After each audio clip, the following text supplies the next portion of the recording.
Greetings and howdy howdy. I'm coming to you today from Hillsboro, North Carolina on my 2-month house sit. What I'm going to talk about today is how I got my vitamin D from I think 12 to 70. Coming right up. But first, I'm Chip. This channel is CP59 Fit. I had to think of which one I was talking on. I have two. You can find both of the links in the Koji app link down below. But while I'm at CP59 Fit, you should see a little red, white, and blue circle over here. If you're new to the channel, thank you for watching. I will get to the point in just a moment. But if you could take a moment and hit that subscribe button, and all of you that are already subscribed, if you'll boop that like button down below, I'd really appreciate it. It really helps the YouTube algorithm if you can also put a comment and either up or down thumb, whichever you prefer. Either one seems to act the same in the algorithm. It is 55 degrees on January the 16th, 2023 in Hillsboro, and we've gone from a pretty sunny day to slightly overcast. I think it's about 3 o'clock in the afternoon. I had intended to get an earlier start today, but I got a text to confirm a paid house sit, so yeah, obviously I took care of that. Then I went to the gym. So let's get to a health question for the day. How high is too high for vitamin D? If you have a thought on that, please put it in the comments down below. But let me tell you, when I started on this, well, when I had the stroke, going on, I guess we're about 7.5 years now since, well, we will be next month. The anniversary, 8 years will be in August, so I guess February would be 7.5. So I'm a little over 7, but not quite to 8. I followed medical advice, gained about 50 pounds, and now I have lost, I think, 47 of that. I weighed in at 211.4 this morning. I was 210 the first follow-up after the stroke, so I'm almost back to my stroke weight, which is, I guess, undoing all the damage that was done by following medical advice. And there's been a lot of information that's been put out about vitamin D over the last 2 years while we've been fighting this worldwide pandemic.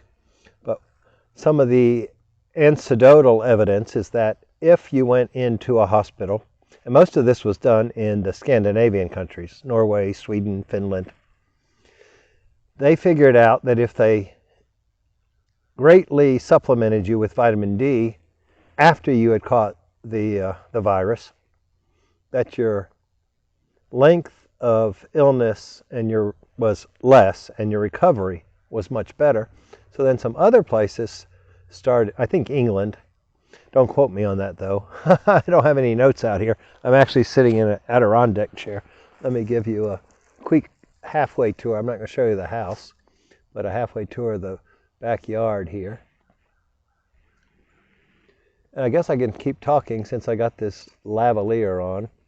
But anyway, England, because of their national health system, I think it's called the NIH or NHS, maybe National Health System. They keep pretty good tabs on levels like that. So they knew that people that had lower vitamin D going into the hospital had a worse outcome. Now, this isn't the only reason you want to boost your vitamin D. I'll get into that also. I'm just making it relevant to our current situation. And a lot of new, I won't say new, it's been talked about a lot more recently than it had been. But I think 5 or 6 years ago, I had a hip pain. And the way JPS health system work is you're assigned one PCP, but they work in a cluster, in a clinic, I guess is the proper word.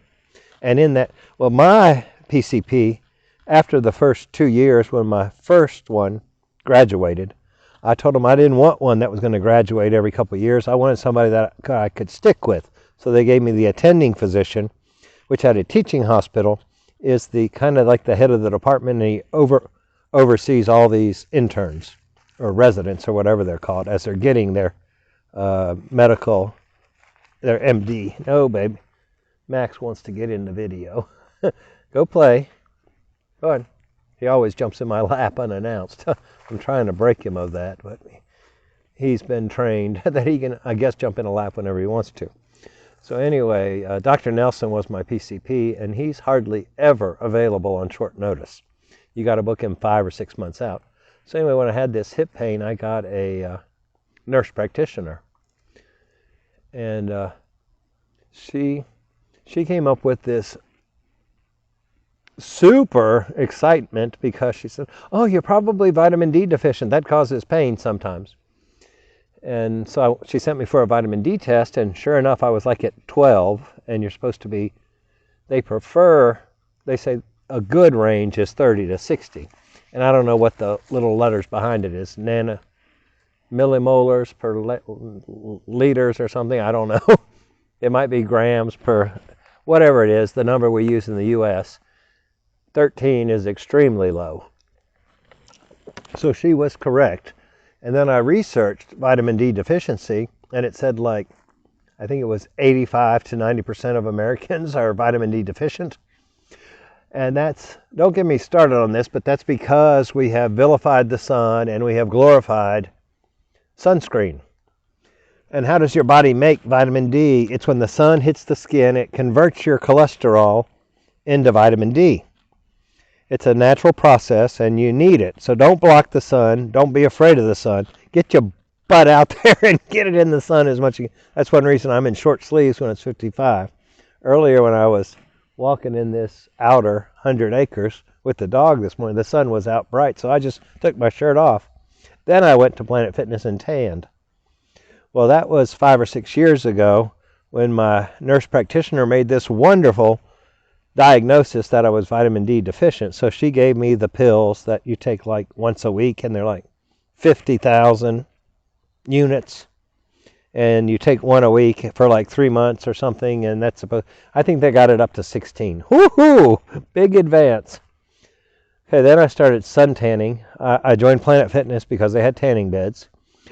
You may or may not know, but I don't work out a whole lot, and I have lost 47 pounds in the last 4 years with minimal to no real working out, all through going low carb, then keto, then carnivore, and now I'm basically 100% carnivore starting on the 1st, and I've lost, I think it's 8 pounds in the last 28 days.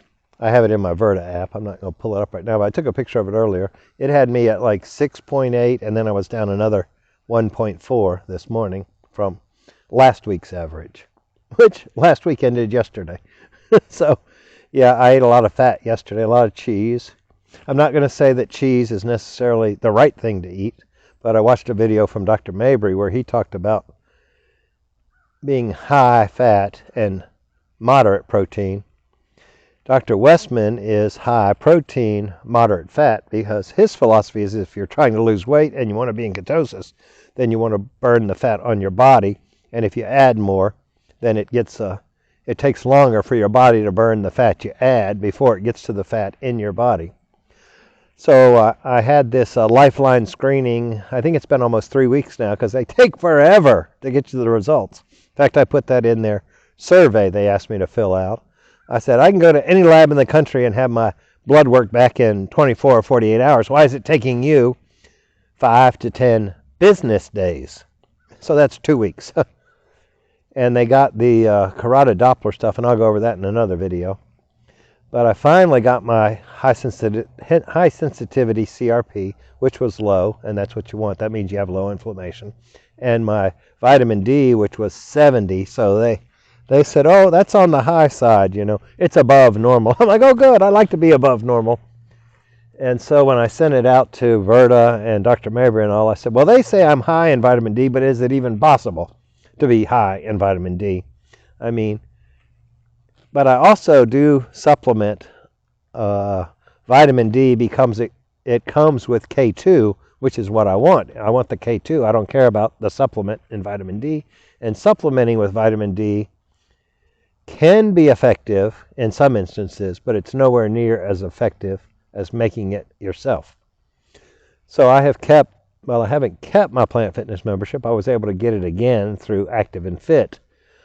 And I need to do a video on that because they have a special now. If you don't have a gym membership or you're paying more than like $28, $29 a month, you need to look into Active and Fit. And I will put the link down in the Koji app link, because you can get, that's actually only like now I think it's $29 if you don't have insurance paying for it.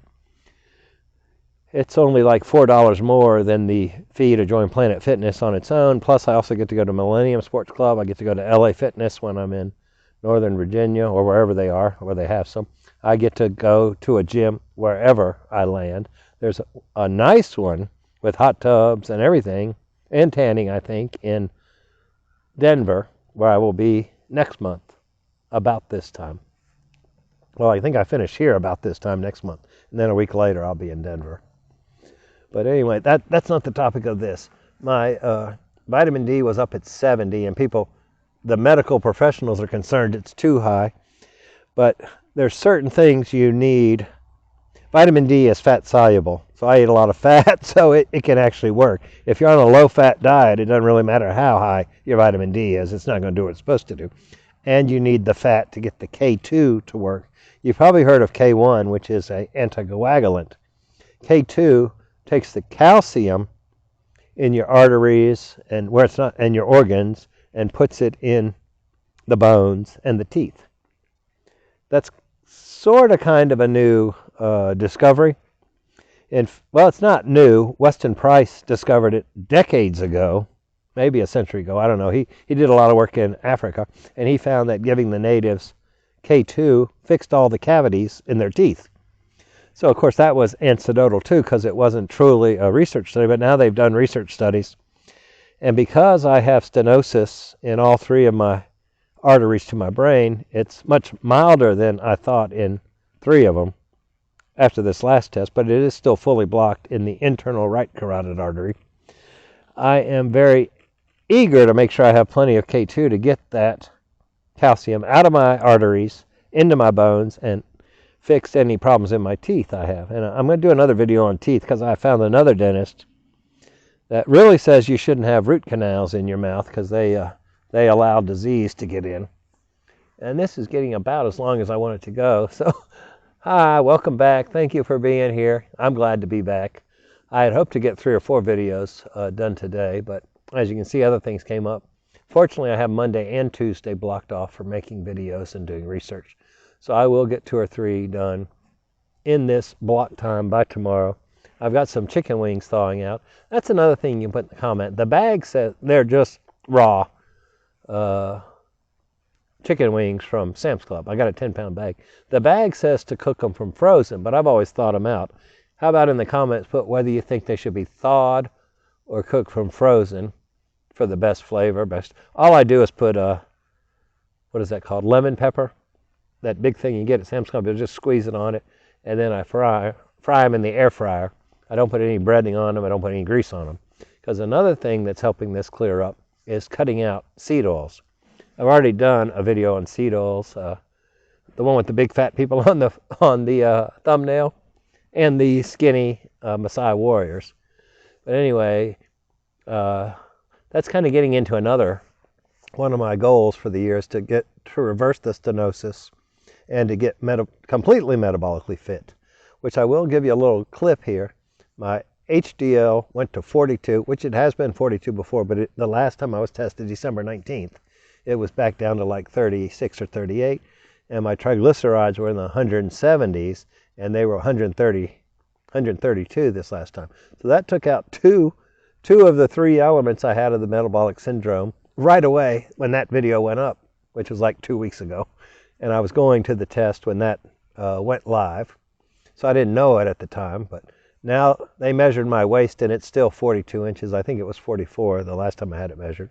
But that has to be less than 40 to get rid of the last element of the metabolic syndrome. I made another video when I got undiagnosed with metabolic syndrome last time, which I guess is when my HDL got over 40 the last time. This time it's staying there because I'm not doing what I did. I think seed oils lower your HDL and raise your LDL. I could care less. I told in the email I sent to my providers when I sent them the results from Lifeline. I said, 2 things I don't care how high they go are vitamin D and LDL. And if you haven't heard me talk about that, go back to some of the old videos, or I'll do another one. But thank you for joining me. Please subscribe. Hit that subscribe button. Boop that like button down there. And comment if you cook your chicken wings thawed out or frozen. Unbreaded, of course. These are just actual chicken wings, frozen. And if you think 70 vitamin D is too high. Thanks. I'll see y'all soon. God bless. Bye-bye.